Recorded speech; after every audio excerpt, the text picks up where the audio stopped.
Deciding to start therapy is difficult enough, but then when you try to actually find one, there's all these different types of acronyms right after their names, and then also in the different types of therapy, and it can be really overwhelming to try to understand what any of them mean and what is actually important when you're looking for a therapist. So let's talk about it. Welcome to Therapy Explained. My name is Denise Cantor. I'm the therapist of color for people of color and your very own mental health cheerleader.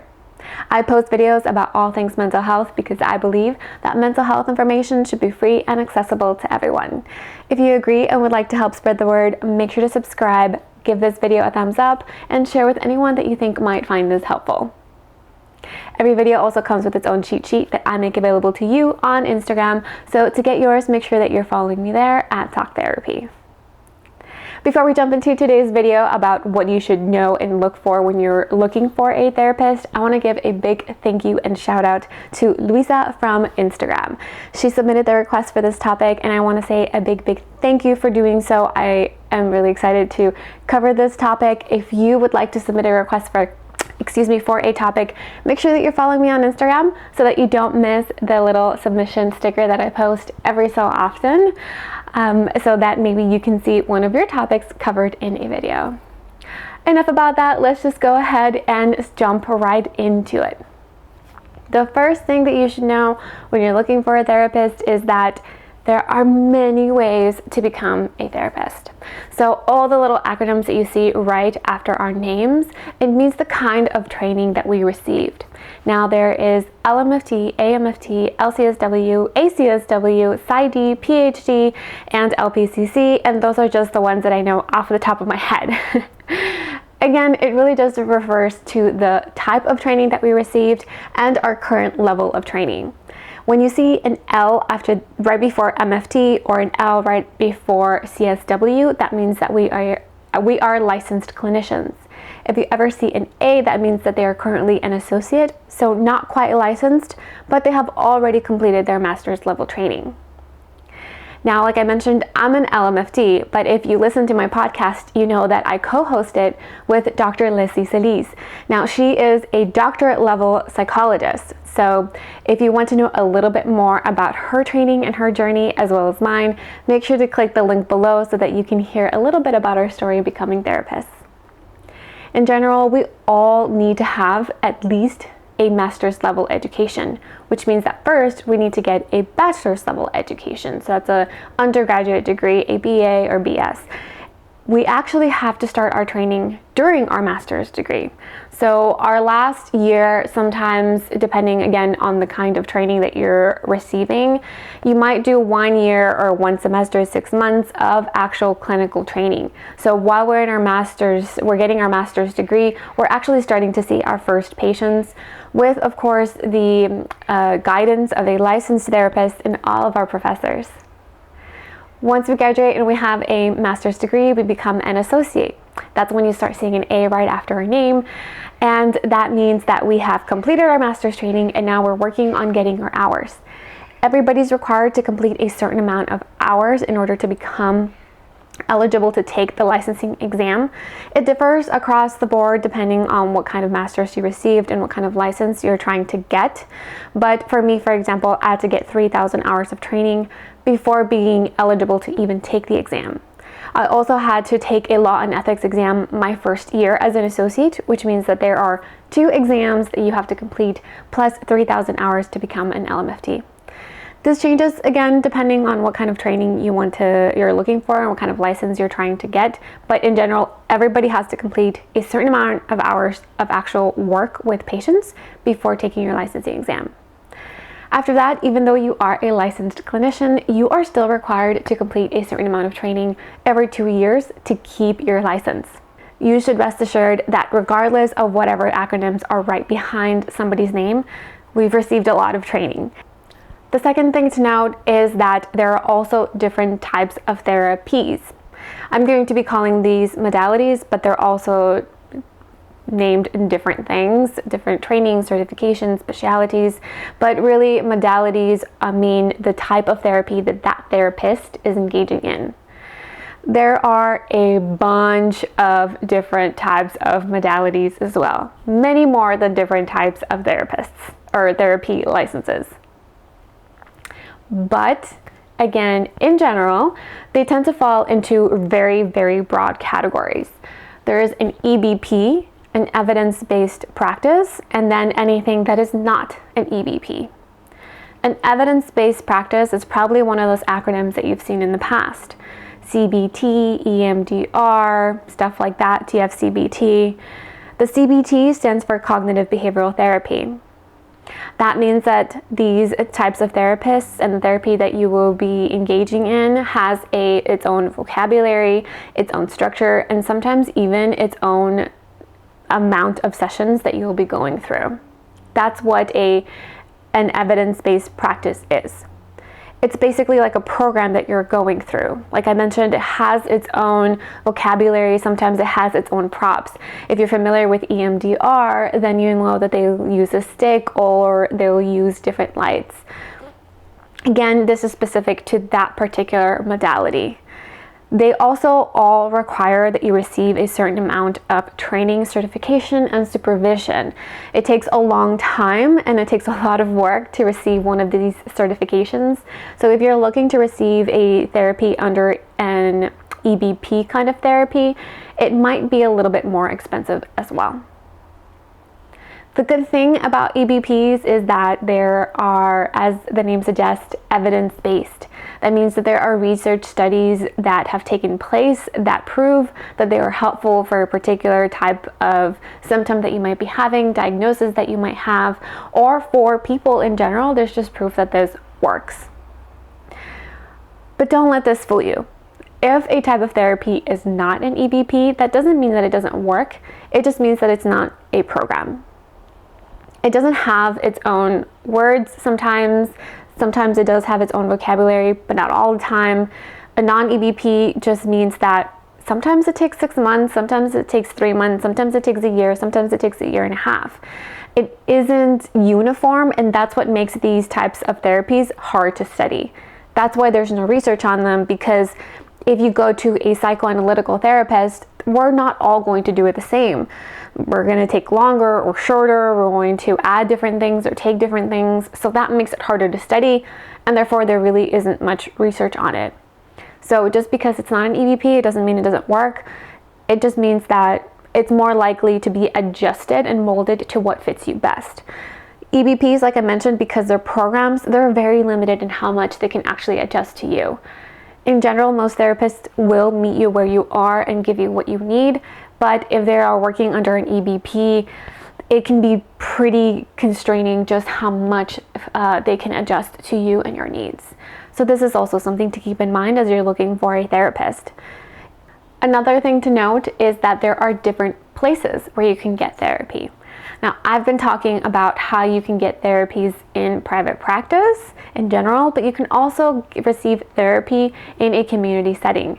A lot of agency, nonprofits, or community mental health centers are really good and are available to you. They tend to offer low-cost therapy, $10, $20, and it's more feasible for them because they receive donations, they receive funding from the government or from other line items and other places that help them be able to cover those costs. So it can be lower cost if you go through your insurance or if you go through a community mental health agency or a nonprofit. The reason that private practices are more expensive is because a private practice therapist has to pay for a lot. We have to pay for overhead, we have to pay for the billing service, we have to pay for our notes. All therapists are required to keep notes, and we'll talk a little bit more about that in a bit. And there's also these certain securities and compliances that we have to meet. Now, therapy itself is not a direct medical treatment, but it is your health. And so because of that reason, we fall under a lot of the medical umbrella. So we are required to maintain confidentiality. We are required to handle your documents and information in a particular way. And because of that, we can't just put your notes on our note app on our phone and just call that a day. We actually have to purchase particular programs that are compliant with these laws and ethics of our practices. So a lot of that can also be expensive, and that's also why our session fees tend to go up. But in a community mental health place, they tend to have other avenues for income, and that makes it easier for them to offer low-cost therapies. So if you're having a hard time paying for therapy or finding a therapist in private practice that can offer you a fee that you're able to cover, a community mental health nonprofit or insurance might be a better way to go. Other things to know about therapy is, like I mentioned, your therapist in general will take notes. A therapist in private practice has the ability to choose however they want to keep their notes. I say this with a little asterisk. If they are in an EBP, there are particular things and paperwork that they have to keep, and so that can be a little bit different, but in general we tend to keep notes on our session and on your progress, and that's mostly what it's for. No one else really has access to it unless you're going through your insurance. That kind of complicates things a little bit, but in general we are keeping notes about how you're doing, and one of the things that we also try to keep notes on is what we want to do with you during your next session, or things that pop up that we want to cover during your next session. Because of this, a therapy hour is, or otherwise known as a therapeutic hour, is actually just 50 minutes long. So you should expect your therapy to last 50 minutes, and then the last 10 minutes of your session, after you say goodbye to your therapist will use those 10 minutes to write up your note and prepare for your next session. And we also tend to use it to get up, stretch, and prepare for our following session. So you should be prepared for a 50-minute session. Now this does change a little bit again if you're engaging in an EBP. So some of those require sessions to be longer or shorter depending on, again, the modality that that therapist is engaging in with you. And then also intake can take a little bit longer. Some therapists will do about a whole hour or hour and a half for an intake, and this differs amongst all the therapists. So make sure that you ask that in your consultation. But in general, it's about 50 minutes. Another thing to note, like I mentioned, fees will also change. It depends on the level of training of that therapist. It depends on where they are located and the overhead costs for that therapist. Like I mentioned, if you're seeing a master's level therapist, because we have less training than a doctorate level therapist, our fees can be lower. So if you're going to see a doctor, whether that's a PsyD or a PhD, then you should expect to pay a little bit higher because their trainings are a little bit longer. They have more training and more experience in that particular modality as well. So if you're going for an EBP, someone who has CBT, TFCBT, EMDR, brain spotting, so anything that requires additional training will also cost you a little bit more. So that's also something to keep in mind. Another thing that I mentioned in costs previously with the community mental health centers is that they also tend to be able to lower their fees because they hire AMFTs or ACSWs, which means that it's not licensed clinicians, it's master's level clinicians, but not quite yet licensed. They are supervised, and sometimes they do have licensed therapists, of course, on site. So that is also something to keep in mind. If you want to have someone who's a doctorate level, you're unfortunately going to have to pay doctorate level salary or doctorate level fees. So that's as far as fees go. It really changes depending on the therapist, but you can always ask if they have reduced cost or sliding scale.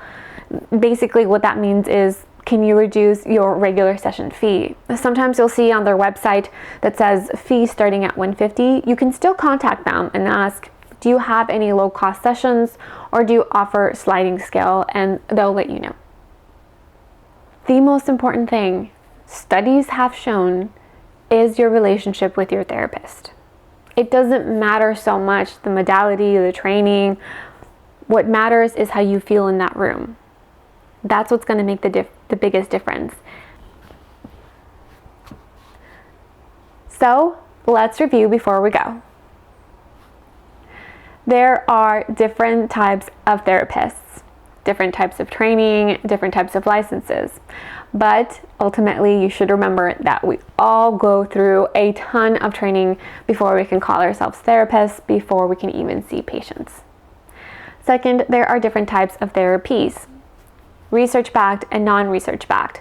But the non-research-backed doesn't necessarily mean that it doesn't work. It just means that it doesn't work like a program and can be more flexible to you and your needs. There's also different places where you can receive therapy. Private practice is one, but you can also go through your insurance, community mental health places, or nonprofits. These tend to be a lot less expensive because they receive funding from the government and other organizations, and private practice clinicians have to pay for overhead, so this might be something that you should keep in mind. There are other little things within a practice, like how long your session is going to be, how much it's going to cost you, and it is important for you to ask that therapist about it when you meet with them for a consultation. But what's important really when you meet this therapist is how you feel with them. After your 10, 15, 20 minutes of talking to them, ask yourself, do I feel comfortable with them? And do I see myself sharing painful, scary parts of myself with them down the line? That is really what's going to make the difference in your treatment. Your cheat sheet is already available to you on Instagram, so go ahead and make sure to check that out. But before you do, please give this video love in any way that feels authentic to you. Every comment, like, and subscribe helps spread the word about free mental health information and education, and it is greatly appreciated.